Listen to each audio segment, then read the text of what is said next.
Direk Sig Dulay may kwento sa kanta ng SB19 Niebe na OST ng Green Bones movie. Panoorin. Ayan. So naka-upload po ito sa channel ni Jayco Manangan TV na mayroong 198,000 subscribers. Okay, so nakapag-subscribe na ako rito pero hindi pa nakakapag-like sa pinaka-video. Mamaya after nating panoorin, automatic like natin to.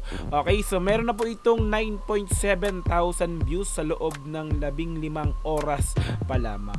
Okay, yan. So, kanina lamang ay nag-upload po ako or ginawan ko ng reaction video which is yung interview or yung media con kay Vice Ganda at sa mga ibang cast ng breadwinners nga po na movie nila Vice Ganda, no. So which is dun is soundtrack doon yung pinakang kanta ng SB19 na Mapa nga po. So this time naman sa sound naman yung kanta ng SB19 din na Niebe dito nga po sa Green Bones movie. So hindi ko alam kung ano pa yung nilalaman, kung ano yung tema ng movie ng Green Bones. So wala akong idea. So this time tingnan natin. So subukan nating pakinggan or panoorin natin yung interview nga po kay Direk Sig Dulay, no? So para malaman natin yung istorya nga po nito ng Green Bones. Anyway, yan. So kung gusto mo tong panoorin din ng dire-diretso, nasa description yung pinaka-link diyan. I-click mo yung link diyan para direktang mapunta ka sa video na to. Mapanood mo nang walang cut this time kasi reaction video, kaya ikakat-cut natin to. Okay, so kung gusto mo rin ng ganitong klaseng content, syempre wag mo kakalimutang i-like yung video na to, i-subscribe yung channel ko kung bago ka pa lang, click notification bell para ma-update kita kada may lalabas akong ganitong klaseng reaction video. Okay, so wag na nating patagalin, pinapun natin ang Direk Sig Dulay may kwento sa kanta ng SB19 Niebe na OST ng Green Bones movie. Panoorin. Let's go! Ay, first of all, Direk Zig, ito finally, your second film naman, MMFF. How was it? Anong reaction? MMF. Kinakabahan sa totoong buhay. Kasi, Totoong buhay. Kailangan kung ano yung nagustuhan nila dun sa Firefly, kung hindi man mapantayan yon ay makapag-offer kami ng bago, yung bago na magugustuhan ulit ng mga tao. Yung parang ganun. Kasi importante sa amin na magustuhan siya ng audience, magustuhan siya ng mga tao. Kasi ako personally, naniniwala ako na yung connection na nakikreate ng pelikulang ginawa mo dun sa mas nakararaming audience, yun yung kumbaga pamantayan ng pagiging mahalaga or pagiging importante niya kung bakit siya ginawa. Full trailer, Direk. Nakita ko sa isang video na maluhaluwa, emotional. Have you watched it po, no? Yung reaction nyo, grabe din talaga. Nakita ko yun online, Direk, na may Jimmy, pictures or what. Nakita ko, Direk, sa'yo pa lang, di ba, umiyak ka, what more pa kaya kami. Dun pa lang sa full trailer na napanood namin, ibang-iba talaga.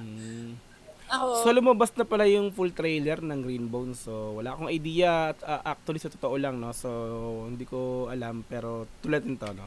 Dun pa lang sa full trailer na napanood namin, ibang-iba talaga. Ako, sa totoong buhay hindi ko yun inasahan. To think na sa editing, syempre napanood ko yan na maraming beses. Yes. Tapos first time pinanood namin dun sa malaking screen, tapos iba yung impact. Ako na yun na parang hindi mo namamalayan na tumultulo na pala yung luha mo. Kasi ako, habang ini-edit siya, pinapasok na talaga namin yung journey ng mga characters. So bilang ikaw, isa ka sa nandun sa nag-i-edit, napapanood mo yung mangyayari, no? Hindi pa man tapos yung pinaka-movie na ini-edit, no? So kung ikaw mismo doon is napanood mo yun, kinilabutan ka, naiyak ka, pag yung ibang tao na nanood na biglaan, di ba?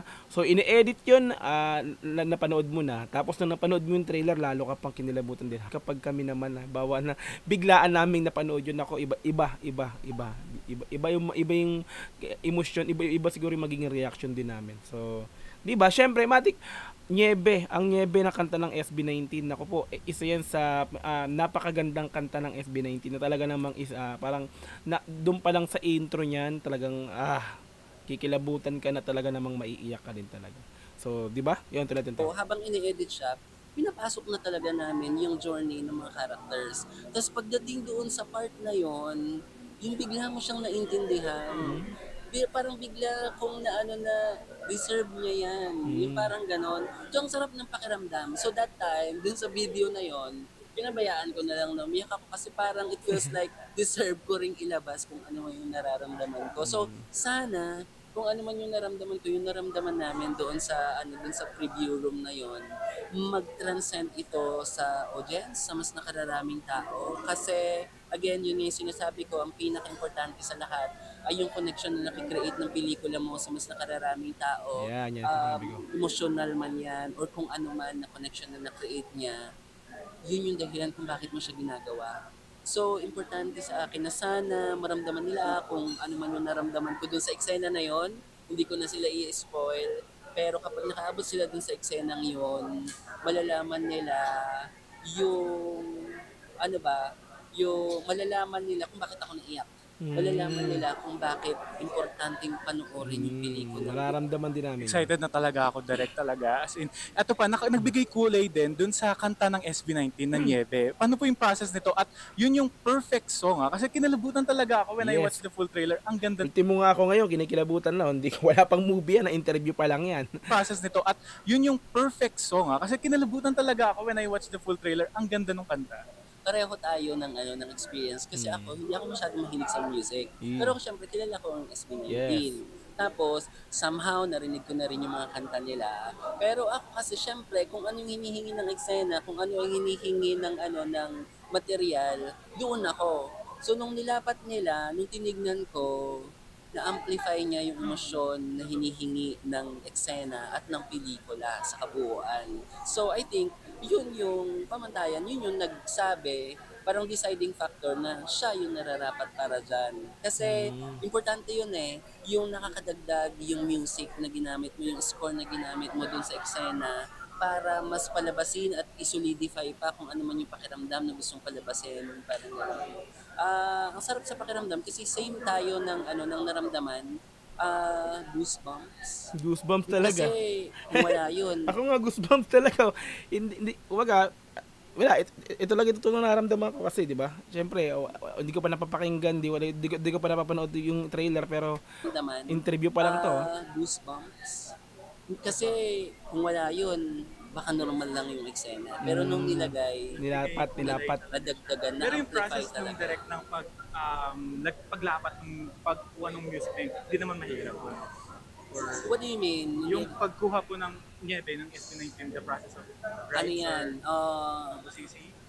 Mabusisi siya. Kasi yan may legal matters, di ba? Yes, may yes. rights, Pero may parang talaga gano'n. nakuha. Importante nakuha. At grabe. pumayag sila.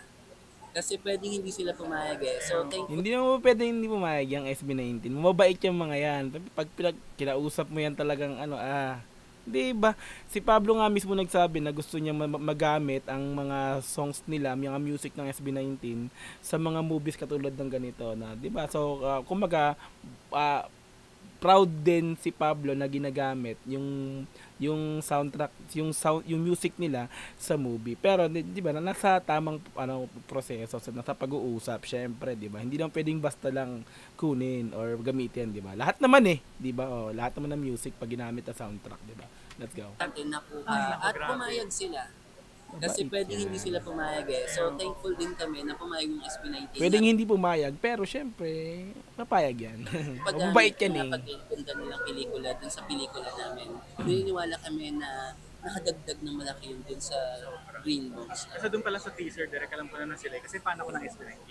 Tapos nung nalaman, yung full trailer, pinalibutan talaga. Like, ako naging instant fan. Yeah. Parang nakita kong ganyan. Instant fan. Instant fan daw si Direk Sigdulay ng SB19 dahil sa Niebe na naging soundtrack sa Green Bones. pinalibutan talaga.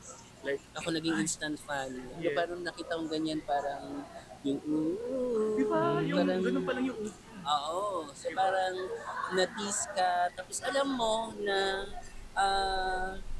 nagpati siya sa tao at hindi naman siya nangako, kundi pinakilala niya sa tao, pinarating niya sa mga tao na ang pelikulang ito ay puno ng pakiramdam, puno ng pag-asa, puno ng pagpapahalaga.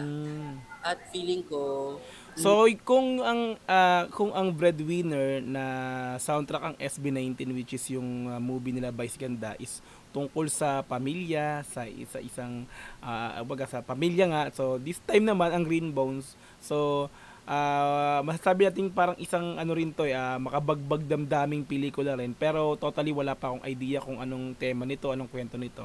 Kasi this time sinasabi nito ni si Direk Sig Dulay na talagang 'di ba, talagang kinilabutan daw siya dun sa movie trailer na ang sound na kasama ng movie tumutugtog yung niebe. Kaya ito masabi ko talaga makabagbag damdaming pelikula na naman to, 'di ba? O yan, so let's go. Pag-asa, puno ng Punong pagpapahalaga. pag-asa, pagpapahalaga. At feeling ko na-achieve yun dahil doon sa music. Oh, umamin siya mismo sa na-achieve yun dahil sa music. Oh. Meron silang isa dun sa Mm. kinaano ayun. Balik ka. Ay, sorry.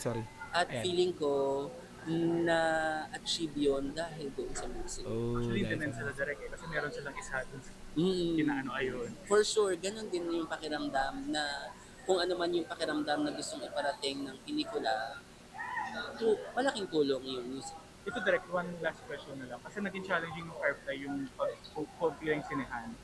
Ngayon direct, may ganun ba na baka may mangyari din na ganun? Or ano po yung reaction din?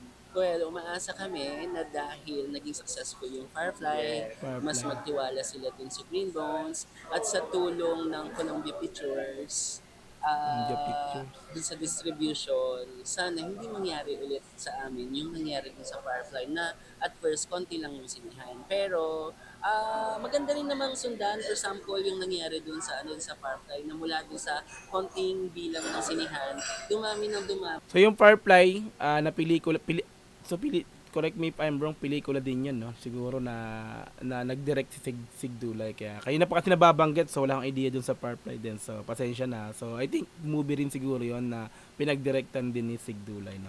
Dun Tama sa ba? sa Firefly na mula dun sa konting bilang ng sinihan, dumami ng dumami kasi nakita ng mga tao kung gaano kaganda, kung gaano punong-puno ng pakiramdam yung pelikula. Feeling ko ganun pa rin yung sa sa Green Bones.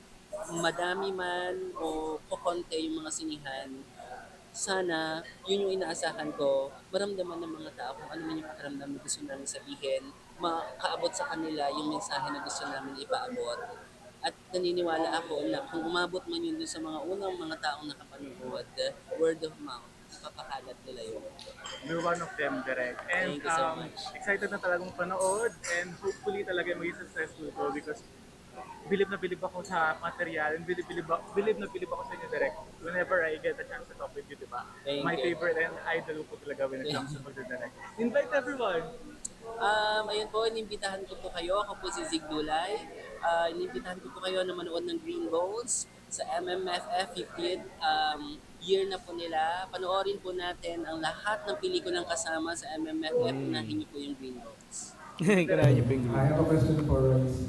Nakakwento lang about your role here sa PDL and did you find it challenging ba para sa iyo? Ito yung mga cast, no? Hello, magandang hapon. Ako po dito ay sa mga PDL, mga prisoners, so kasamahan ako ni Dennis sa Bulungan. And siguro Ito, kinilabutan ako, parang alam ko na yung kwento, parang yung mga nakulong. Kwento ng mga nakulong to, I think ganun yung Green Bones, no? PDL, mga prisoners, so kasamahan ako ni Dennis sa Bulungan. And siguro sa challenge din, yung looks, kasi binabago yung mga looks namin dito. Ayan, kasama ko rin sila, Sir Roland, Sir Ronnie. Talaga binabago yung looks namin dito, pati yung paano kami kumasta. So yun, pero tulungan naman suportahan lang sa isa't isa. Pero after playing the role, kumbaga ano yung pinaka-take away mo, mga natutunan mo about kung paano sila yung buhay nila doon. Siguro natuto rin ako mag-sign language actually kasi tinuturuan din kami. And siguro natutunan ko sa role or sa story na ginawa namin.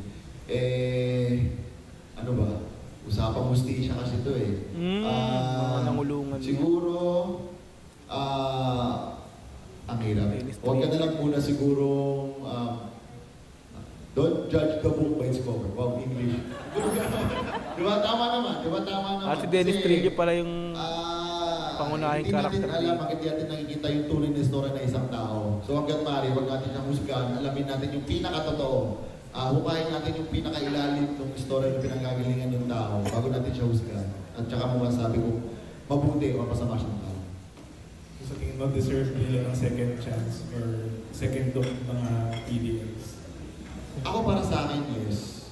Kasi tao lang tayo eh. Nakakaramdam tayo ng iba't ibang emosyon. Depende sa galit, lungkot, saya na nararamdaman natin. So, kung ipapakita naman ng tao na deserving sa second chance, bakit hindi? Okay, salamat. Thank you. Alright, don't judge the book. Tumatak ka. Next don't judge the is Miss Kate Adahar. Alright, so Direk Sigdulay may kwento sa kanta ng SB19 Niebe na OST ng Green Bones movie, panoorin. Like natin to. Di ba? So, kanina, no, nagawa natin ng reaction video ng video yung sa mapa ng breadwinners na movie nila by Skanda. So, this time, eto naman, Niebe naman na OST sa Green Bones. Wow, grabe. No, SB19 pa rin, no, soundtrack. So, isa sa mga pinakamagandang kanta ng SB19 ang Niebe, no. Nagawan din ng soundtrack sa movie ulit ng Metro Manila Film Festival. Dalawa. So ito, makabagbag damdaming pelikula.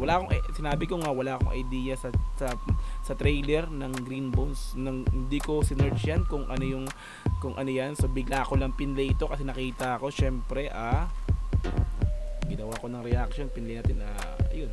So eto, di ba? Ayan, abangan natin to, no? So suportahan natin ang pelikulang Pilipino nga po, no? Sa darating na Pasko, so I think December 25 ang pinakang labas sa sinihan ng mga movies nga po ng ganito sa Metro Manila Film Festival.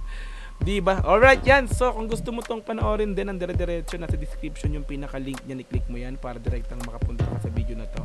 Mapanood mo nang walang cut this time kasi reaction video, kaya kinat-cut natin to. Okay, so kung gusto mo rin ng gantong klaseng content, syempre wag mong kakalimutang i-like yung video na to, i-subscribe yung channel ko kung bago ka pa lang, click notification bell para ma-update kita kada may lalabas akong gantong klaseng reaction video. Hanggang sa muli, marami pong salamat. This goes to the B. Peace. And I'm out. Yeah.